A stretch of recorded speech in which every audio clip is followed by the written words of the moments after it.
ꯂꯦꯞꯃꯤꯟꯅꯔꯁꯤ ꯏꯔꯝꯗꯝ ꯏꯐꯨꯔꯨꯞ ꯀꯟꯖꯅꯕ ꯍꯥꯏꯕ ꯋꯥꯈꯜꯂꯣꯟꯗ ꯀꯣꯔ ꯀꯃꯤꯇꯤ ꯄꯤꯄꯜꯁ ꯄꯣꯂꯤꯇꯤꯀꯦꯜ ꯄꯥꯔꯇꯤꯅ ꯁꯤꯟꯗꯨꯅ ꯊꯧꯔꯝ ꯑꯃ ꯄꯥꯡꯊꯣꯛꯈ꯭ꯔꯦ꯫ ꯅꯍꯥꯔꯣꯜ ꯁꯤꯟꯊꯥ ꯀꯥꯡꯂꯨꯞ NSK ꯀꯝꯃ꯭ꯌꯨꯅꯤꯇꯤ ꯍꯣꯜ ꯋꯥꯡꯈꯩ ꯀꯩꯊꯦꯜ ꯑꯁꯥꯡꯕꯤꯗ ꯄꯥꯡꯊꯣꯛꯈꯤꯕ ꯊꯧꯔꯝ ꯑꯗꯨꯗ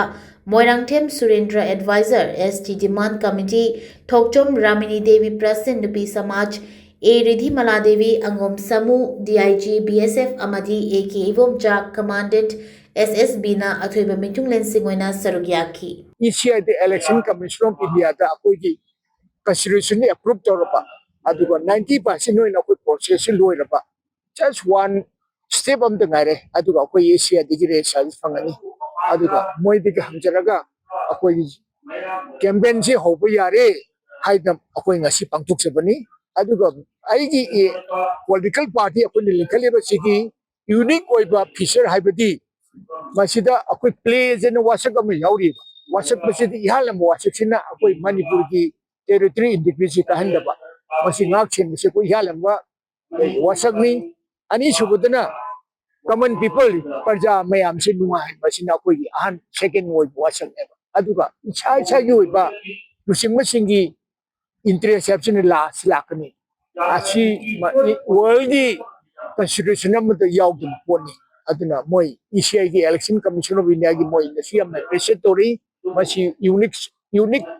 yamno oiba constitution ji aduga aina maduina makoi myam le likhaliba regional party myam gi lenga lugai bisidi parja gi oidori masi lusing gi oiroi ko masi lenga sidi mani parja gi common man khuding maki moi hinungai bagi panthum thamjabani masi aina manipur se yamno wana ledi base masi amuktadi aina punsilo dreta nungai phangan ge bangla da mangjabani masi wakonsi